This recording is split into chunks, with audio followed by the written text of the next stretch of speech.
Buttercup, Hmm? what are you doing? No, nothing. Why do you have Mama's phone? Because I was about to listen to a podcast. When did dogs start listening to podcasts? Like right now.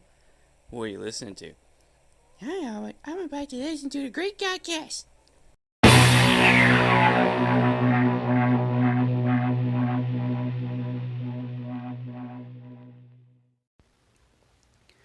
Hey, what's up, guys? Welcome to the Greek Godcast. I'm your host, Dan the Man, and as you probably already know, listening to our last episode when Tyler did his little solo outing, he and I agreed that we can get more content out for the show if we just go ahead and put it out there, whether we can meet up or not. We have lives. Like, dude, we see each other like almost every day, but that's because we work together at our job. Like, we, just because we see each other all the time doesn't mean we always have an opportunity to record together. And this is the dream, man. We want this podcast to succeed, and you know, really the best way to do it is to work it, man, as best as we can. And so we're still gonna meet up, twice a week. In fact, we're meeting up this weekend to do the review for episode 5, Empire Strikes Back, the Star Wars sequel to episode 4.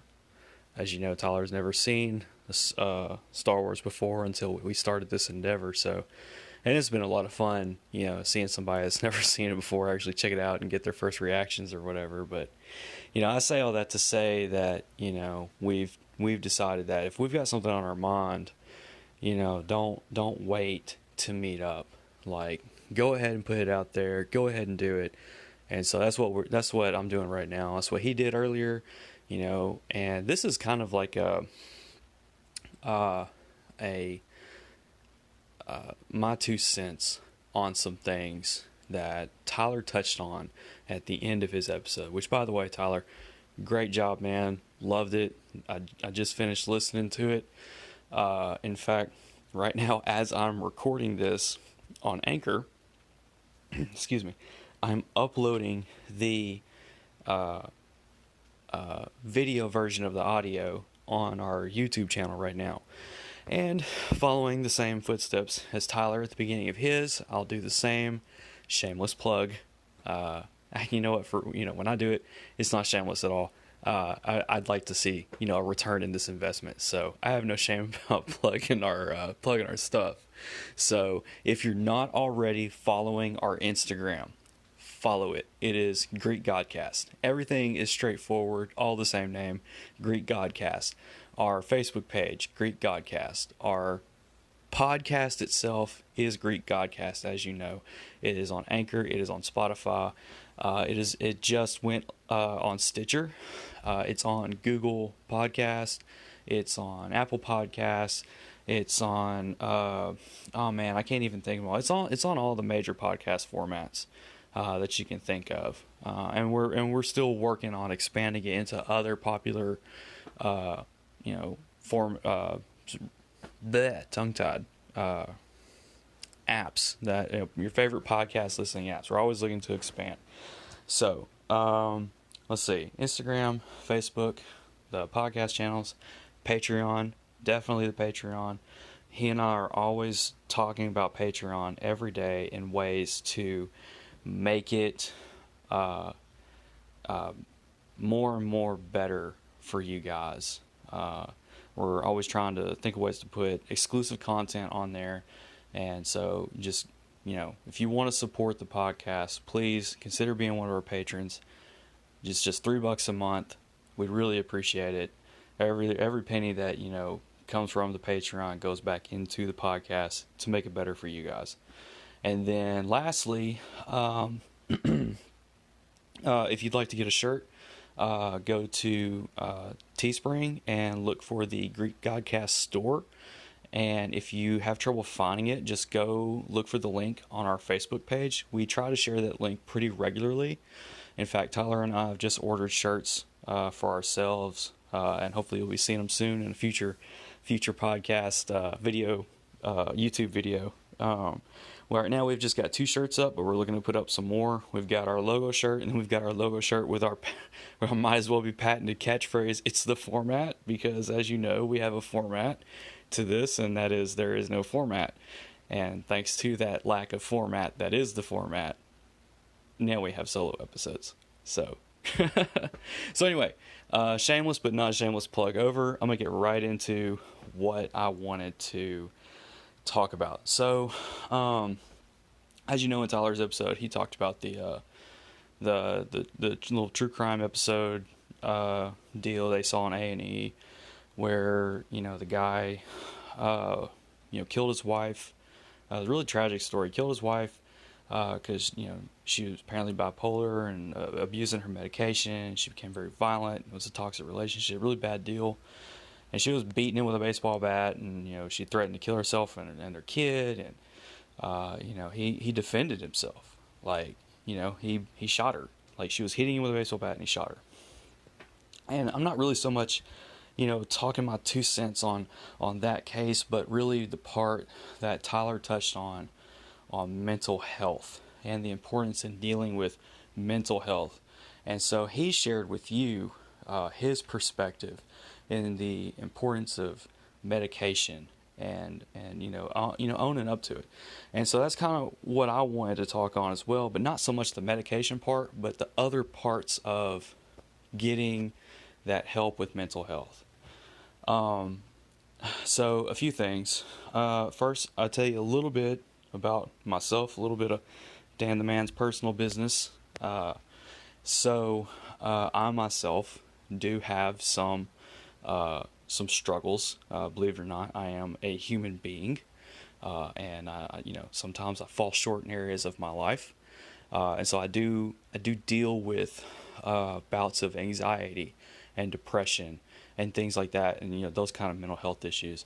And I struggled for years, dealing with those things. And one of the first things I wanted to address in the issue of mental health is, and I believe Tyler touched on it, like there's this stigma. People don't talk about their mental health, their problems, because there's a stigma that it's just made up, that it's just imaginary, it's not real, it's not a real problem. And it's completely not true. Like, I was thinking about this earlier, when I said, you know what, I want to talk about this. I was thinking about it earlier. And it's like this. Every time I'm having a battle with depression or an anxiety attack, every time that it happens, no one can tell what's going on. I seem perfectly fine, unless it's really severe and the person that happens to be near me when it's happened knows me. They notice things, like maybe I'll get a little bit quieter, or something like that. Like, I've done a pretty decent job of putting up a good facade, but just not good enough to, like, fool the people that are closest to me, fortunately. So that being said, like, you can't really tell what's going on. And because it's all internal. And that's the thing that people don't understand. It's one of those things where, like, you cannot understand mental health issues unless you have mental health issues. But just because you can't understand it doesn't mean you can't be sympathetic towards it. Okay? So it's like, the best way I can explain the dangers of not acknowledging mental health is, mental health issues are like air and wind. You can't see them, but you can see the effects of them. But the difference between the two is, when you see the dangerous effects, actually no, there's really not much of a difference. Let me just back up on that. Let me just finish out my original thought on that. Sorry about that. That happens sometimes. It's a format. Deal with it. Anyway, what I'm trying to say is, when you see people struggling inside, you don't actually see anything. When you see air and wind, you don't actually see anything. But like I said, you see the effects of it.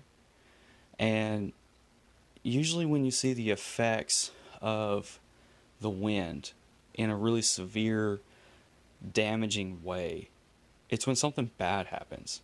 Like a limb falls out of a tree and it falls on you and it hurts you, or it falls on your vehicle and it damages your vehicle. Like there's damage that comes from it, but you never actually saw it coming. You just saw the effects of it. And it's the same thing with mental health. Like you never actually, the person on the outside never actually sees anything until there's some kind of damaging event that happens, and they see the effects of it, and it's always in a negative way. And unfortunately, a lot of it ensues in self-inflicted harm. And unfortunately, instead of a limb, falling and hurting you, and you still live to see the next day, it's more of the reality of you're putting you or somebody else putting a gun in your mouth and blowing the back of your skull off because you can't take it anymore. But it could be prevented, just like a limb falling on your car. If you pay attention to the signs, you can move your vehicle out of the way and a limb won't fall on your car. If you pay attention to the signs, you can help your friend. But more so, if you help alleviate the stigma of mental health, then they'll be more willing to talk about what's going on. Because again, you can't really see what's going on. You can only see so much. You can't really see everything. They have to talk about it. Okay? And if we just got rid of this stigma of just because someone is dealing with an issue, it doesn't mean that they're crazy. It just means that they're struggling and they need help. And there's nothing wrong with that. And it's because that stigma, nobody wants to talk about what they're dealing with, and so it just compounds and builds up, and it's like steam in a kettle, man. Like it gets to a boiling point, and then all of a sudden it just blows out, man. And when that happens, it's self-destructive. And maybe it's not always the extreme of a suicidal moment. Maybe it is some other form of self-harm, like maybe they think, well, I can't own up, or I can't get, or I can't this, or I can't that, so maybe I can just do this, and they do something like self-medicating on drugs, and it's not, and unfortunately, it's not going to always be from a doctor. It's going to be from whoever they can get drugs from, And I'm not saying that's always the case. I'm just saying that's one of many examples of how a self-destructive moment from mental health issues can occur, And there's so many other ways, that can happen. They can have outbursts of rage and or sadness and things like that may not be to the extreme of drug abuse and suicide, but they're still incredibly detrimental, and they're suffering, and it doesn't have to happen. They don't have to feel like they can't talk about it. One of the first things you can do is you can just be loving towards people and get the message across, hey, whether there is or whether there isn't something wrong with you, you can talk about it. You're not a crazy person. You're a person, and it's okay. It's okay to hurt. It's fine. It's not okay to hurt forever, though. That's damning. And that's not okay. We want to help you, and I was that guy who, I was that guy who had a really hard time talking about what was going on internally. And like I said, when I have my moments, man, like it's really hard for people to tell. So, and unfortunately that came out in self-destructive ways. And, one of those ways actually was drug abuse. Like, that wasn't the full reason why I did drugs back in the day, but, that was a big reason, man. Like, drugs made me feel better, and that wasn't the right way to handle it, and I see that now. And fortunately, I can say let's see, June, I believe, no, July. In July, I'll be officially 9 years sober. So, woohoo! party favors. But anyway, I digress. And then, even after I got sober, and my life started going a different direction, and, I met Mrs. Dan the Man and had a family and all that stuff, like, the issues never really went away. And there was a point, where I did start to open up about it, especially to my wife, but, to my doctor. And I did get on medication. And, Tyler's right about the medication part. If that's what you need, man, get it. Stay on it. And if your friends are one of those people that are on the medication, man, don't label them as a crazy person. Like, do you label your other friend who's on pain management because their back is jacked up forever and they're on disability? Do you label them as another kind of bad stigma, burden, lazy, because they can't do the same as everybody else because they're on pain management? You label them as a junkie because they have to take pills to deal with pain? No, of course not. They're taking medicine to help their problem. The only difference is you can see that problem. You can see them struggling with their back or their leg or whatever it is. Just because you can't see it doesn't mean it ain't there. But the thing about me and medication for my problems, man, that just didn't do it for me. And this is the part that really made me say, I want to put my 2 cents in on this. Because Tyler's right. Medication is an answer. It is part of the answer. But it's not the entire answer. Sometimes, some people, that's all they need. They just need something to balance themselves out. There's all kinds of chemicals going on inside your body, and they can drive you, for lack of a better term, crazy. Not like bad crazy, but just out of whack, man. And sometimes you just need medication to balance things out, and that's perfectly fine. But sometimes it's not necessarily that. Sometimes you just have baggage. Sometimes you just have things in your life that you just don't know how to process or deal with. And so you have to deal with them in other ways. And I didn't realize that at the time. I thought, man, I've got issues, like I've got this baggage, I need to take medication, and that'll fix it. And that's what I did for a long time. And it didn't fix anything. It didn't make things worse, but it did not make things better. It basically just put like a Band-Aid over things for me, but this, again, I want to reiterate before I go any further. If you're one of those people that have to take medication, I don't judge you. I don't judge you at all. I love you. You're an amazing human being, and you're just doing what you need to do to deal with your problem, and I respect you, and I encourage you to keep doing it if that is what's helping you. Love you. You're awesome. Now, again, I'm talking about myself. And there are other people like me where they might think medicine is the answer, but maybe it isn't. So I finally got tired of it, man. Like, I was on several different kind of medications. I don't even remember what they were called. I remember at one point, though, there was 2 that I was taking. One of them was Prozac, and another one was cyclobenza something. I think it was I said I could remember it, and I can't remember it now. It's some kind of one was a long-term medicine, and then one was a short-term medicine, and I needed both of them. Or at least that's what I was told when I talked to my doctor about it. They're like, well, this is long-term, this is short-term. Try this. And then I ended up not liking that, and I took something else, and and this was like my 3rd medicine, after I got off the Prozac and the whatever it was, I can't remember, Cyclo whatever. And don't even try to get me to remember what this last round of medicine was called. I have no idea. It's been the last time I took medicine was like 2017. So, like at the beginning of 2017. So, that being said,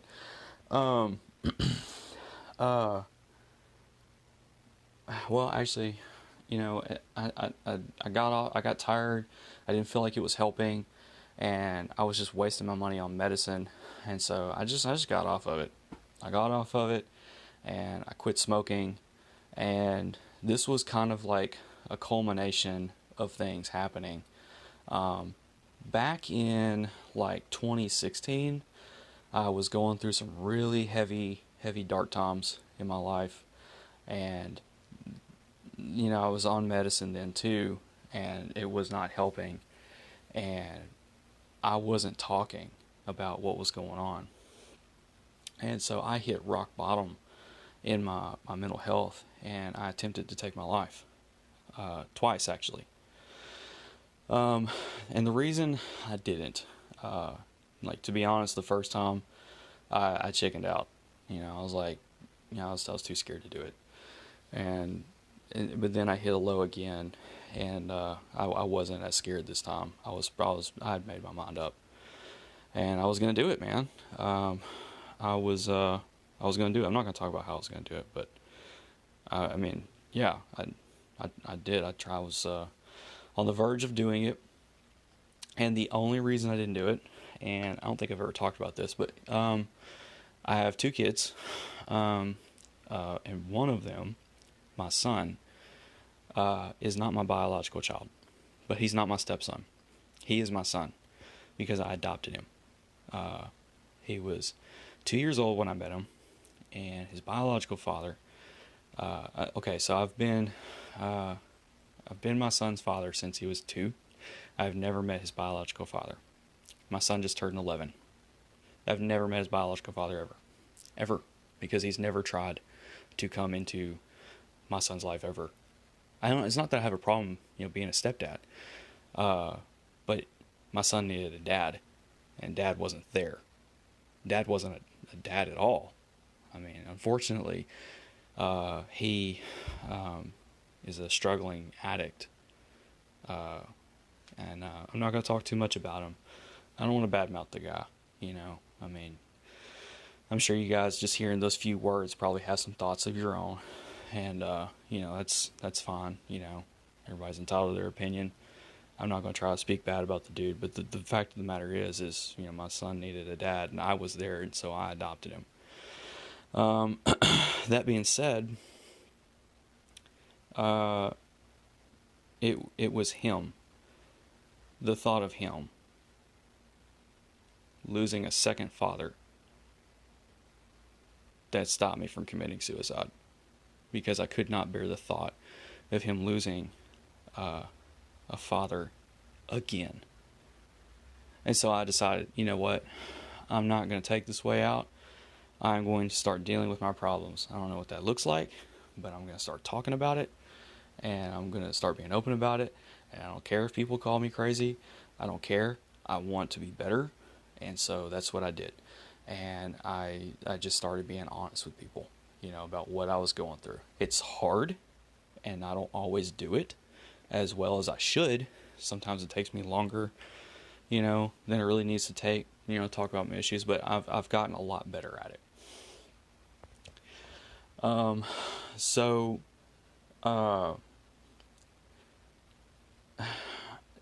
Back to 2017, I still have this mindset of trying to deal with my problems, but I'm also on medicine, and I decided I don't want to do medicine anymore. I get rid of it, and at the same time, I quit smoking. I just get rid of everything that's costing me money that I don't think is doing me any good, and I haven't taken medication or smoked cigarettes, since 2017. But I'm being honest. I'm talking about my problems to people, but I'm still not quite there. I still have baggage to deal with, and I don't know how to deal with it. And for the last few years,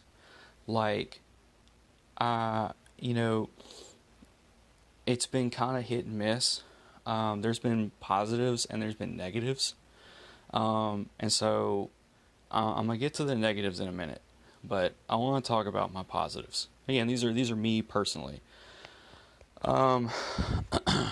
So for me, one of my positives was having a support system. I knew I needed something to keep me anchored, and so I started being honest with my closest friends and family, and people I trusted. Not everybody has great family. Not everybody has people around them that they could call a friend. If that's your case, man, my advice to you: the first thing you need to do, you need to cut them out. Like, it could be hard. You gotta distance yourself from them, and you need to start getting hooked up with people that you know you can trust, that are going to speak positively in your life. And I know that seems daunting and extremely difficult, but it's really just a molehill. It's not a mountain. Like, you just got to take that first leap of faith and start talking to people and just start trying to form a friendship. And once you start, finding people that you can trust, you can start developing a support system. You can start opening up. And that's what I did. I started opening up to people. And, making friendships and things like that. And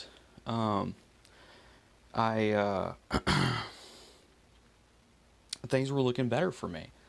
The people I trusted, the people, that I cared about, knew care about me, they were speaking into my life, man. They were speaking encouragement and positivity and, praying for me and things like that mean the world to me, like that little things like that mean so much to people. Like, we don't need some grand gesture. We need to know that people care. We just need to know that people care about us. We need to know that we matter. In fact, that thing I just said is the one thought that I probably struggle with the most out of all of them. And that thought is the question of, do I actually matter? Do I matter to anybody? Do I matter to anything? Like, is there a point to me being here, or am I just a waste of space? And it's so wonderful to hear people say, no, you actually do matter. And that's not attention seeking. That's a symptom of the mental health illness. Okay, that's a symptom of depression and anxiety. That's a lie in your head that's working against you. And your friends are going to tell you the truth about you. If you have real friends, they're going to be honest with you. If you're a douchebag, your real friends are going to tell you you're a douchebag. If you're a good guy, they're going to tell you you're a good guy. They're not trying to put you on a pedestal. They're just being real with you. Like, that's just all there is to it. They might still call you a douchebag just to mess with you, but that's how you know you got really good friends. Some of my best friends talk the most trash to me, but just messing. Like, that's just what, friends do. We poke fun at each other. But in the real times, they're the ones that are there for me, that I can count on when I need them. And in return, I can do that for them when they need me. And that's an example of what real friendship looks like. So a support system really helped, man. But in the end, I still had baggage. And I would still have those times where I had the thought of, do I matter? Or maybe it's not necessarily that thought. Maybe it's something else. The trigger to the event is so random and honestly trivial, but the thing that happens because of the triggering is not. And that's the real struggle, And it could be anything, but whatever it happens, the anxiety, depression, it's overwhelming. And with the support system, the episodes weren't as frequent, okay? But the baggage was still there. So I'm not trying to drag this out. I'm just saying, like, it took a minute for me to finally figure out what I needed to do. I had always thought about counseling, but in the sense of, man, I can't do that. I can't do counseling. How am I supposed to do counseling? I don't have counseling money. I barely have medicine money. Like, I barely have bill money, let alone counseling money. Like, I've got friends and I'll just get by.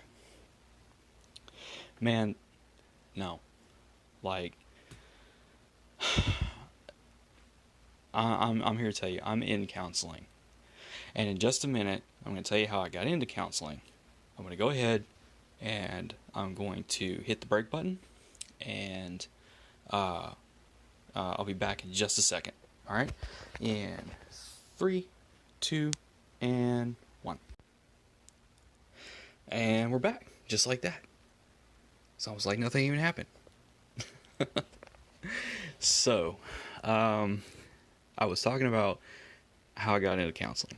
Now, the jump from the support system of friends and family, which, like I said, did help, but it hasn't completely alleviated the baggage that I talked about that's been causing my episodes of depression and anxiety and struggle, internal struggle. Like, it helped a lot. You know, I was able to, deal with a lot, because of that, but it wasn't the cure, and like I said, I tried medication and that didn't help me either. That didn't help me particularly. I'm not saying it doesn't help at all. I'm saying there are people that it does help. And again, I cannot stress this enough. If you're one of those people, please do it. I cannot stress that enough. There are so many different ways to get help. And whatever way you pick, or whatever way works best for you, that's what you need to do, period. Okay? And you're not a crazy person because you take medicine to deal with a problem. People are not crazy for taking a Z-Pack to deal with a sickness. So you're not crazy for taking medication to deal with chemical imbalances and depression and anxiety and things like that. You're not crazy for that. You're just a person just taking care of a problem, and that's okay. So the jump into counseling took a few years. One thing for me, and again, I want to stress this again, this is just me, okay? I'm a Christian, and part of my support system was very much tied to my local church. And in fact, me becoming a Christian was tied to my sobriety. The 9 years that I've been sober is also the 9 years that I've been a Christian.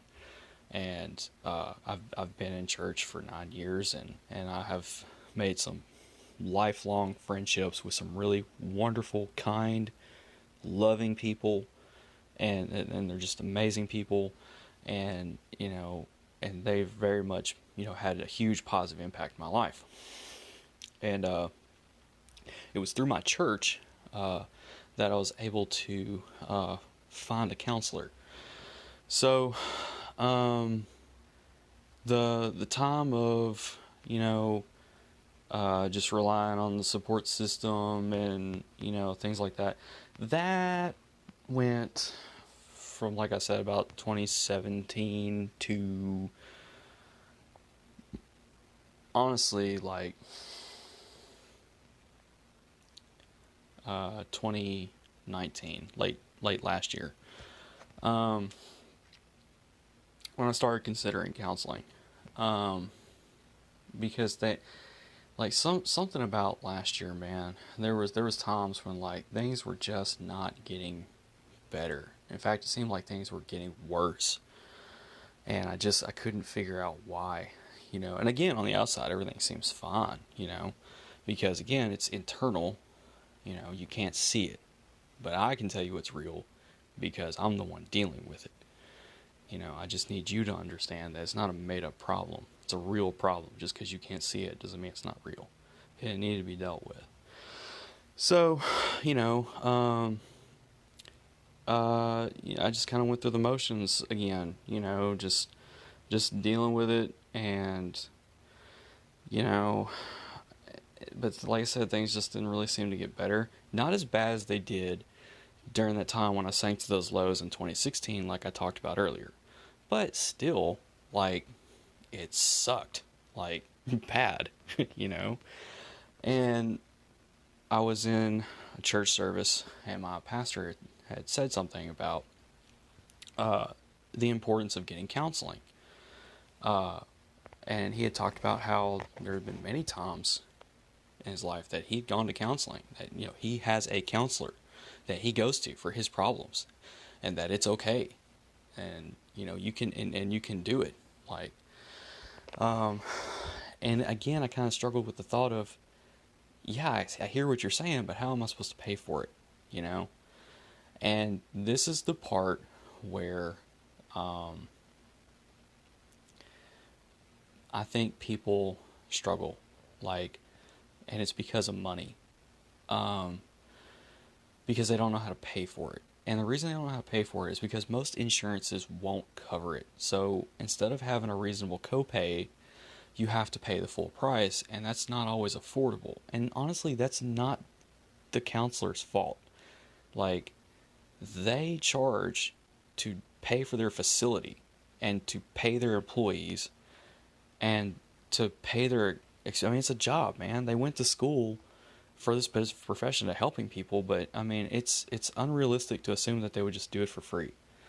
Like, I've said this before, like, if you're going to do something, and if you're good at something, a skill or trade or, something you went to school for, you shouldn't be expected to do it for free, ever. Like, we live in a world where we're dependent on currency, where we trade labor and skills and services for currency in order to pay for the necessities that we need in life. And I will say that I honestly, like, counselors are like one of the exceptions to the rule of it's not their fault what they charge. A lot of the medical industry overcharges. I really believe that. Like, ridiculously overcharges. Our health system is broken. I've said it 100 times. I'm not going to go on a rant about it. But that's part of the reason why people don't go to counseling. It's because the healthcare system is broken. Because even the healthcare system on an insurance level doesn't consider mental health to be necessarily like on the same level priority as physical health. And that's really a shame, because it is. It's just as important. You need to be healthy mentally, emotionally, physically, and even spiritually. Like, hate me for that last comment. I really don't care. It's the truth. If you're suffering in one area of your life, you're suffering in all areas of your life, and you need help. That's just the reality of it, But our healthcare system doesn't, agree with that. They don't agree that. They think, oh, well, you have mental health problems. Well, we'll cover your medicine. Go to a doctor and just get a pill. Well, I said earlier, that's not always the answer for everyone. That's only the answer for some people, okay? That's not the answer for everyone. Some people just need to talk to somebody who's not biased, who has a little bit better understanding than they do, and who's not going to be judgmental, to listen, to just listen and help you constructively work out your problems. And unfortunately, you're stuck with the bill, and you don't always have the money to pay for it. Fortunately for me, I found a great counselor, great counseling business, and I'm going to plug them. I'm not going to plug who exactly my counselor is, but I'll plug the business. So like I said, I was in a church service, and I was listening to my pastor, and he was preaching a sermon, and he talked about counseling and all that stuff. And so a few weeks later, after hearing that, I texted him, and I said, hey, who would you recommend for counseling? I'm just curious. Who would you send me to, or anybody, if they were to ask you, where's a good local counselor around here? So honestly, I didn't think there was one. I just thought there was the mental health center, and I didn't really know a whole lot about them, and I was kind of worried, about money and all that stuff, and I was just kind of, I don't know, man. Well, he pointed me towards the David H. Preston Christian Counseling Service, and I reached out to him. I will say the name of the president of the counseling service. His name is Cliff Preston. Amazing guy. Great guy. He's not my counselor, but I have talked to him a few times, and setting appointments and things like that. And I kind of know him personally. His brother Hutch runs Pups Barbecue, and it's some of the best barbecue around, man. Hands down. Great stuff. Great stuff. So anyway, they they do charge, for their sessions, and my insurance happens to cover the counseling. I don't know why, Lucky. I don't know. I have no idea. So I just pay like a relatively small copay to cover it. And I'm gonna talk about some of the things that I've gotten out of it so far. I am still enrolled in counseling, and honestly, I think I have an appointment Friday morning. I think. Yeah, I kind of alternate every other week. I think this is my week. I haven't gotten in a reminder yet, so I don't know. But anyway, I digress. If you're in the area, the South Arkansas area, and you are struggling to find a place to get counseling help, and you're able to go to David H. Preston's Christian Counseling, I recommend you go. No, you don't have to be a Christian to go. Don't be dumb. Like, yes, Christian is in the name. Yes, these are Christian people. No, these are not hypocrites. No, these are not hateful people.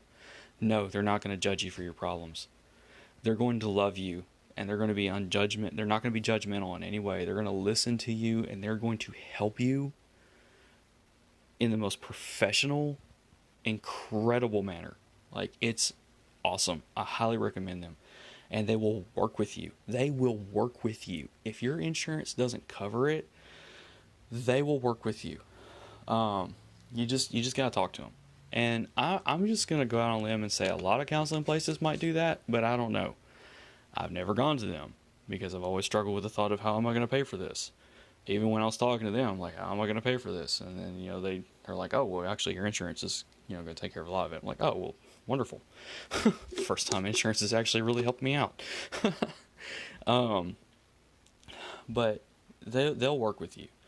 And I will say, in every town, there's always a place where you can go to get help that will work with you on some level. I can't name every place in every city and every town in every state. But I'm saying if you're truly looking for help and you're asking for help and you're sincere about it, I truly, honestly believe that if you make it a point to put the right people in your life and, man, get the toxic people out, man. I know sometimes it can be hard. Man, I know. Like, there's stuff I want to say on this podcast about toxic people. Certain toxic people that have been in my life. I know about toxic people. But I'm not like Tyler, man. And I'm not saying Tyler's like just bashes people by name or anything by any means at all. But I'm saying, like, man, he's just more apt to say things that I'm not going to say. And,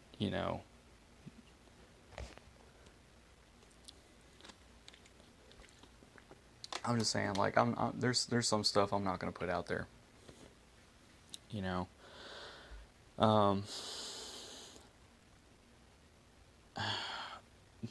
Sorry, I got derailed for a second. What was I saying? This is the problem with a solo, is the other person isn't there to keep you on track. And so, yeah. But, oh, right. Yeah. Get rid of toxic people. It's tough. Do it. Look for positive people to bring in. And, be honest with them, And,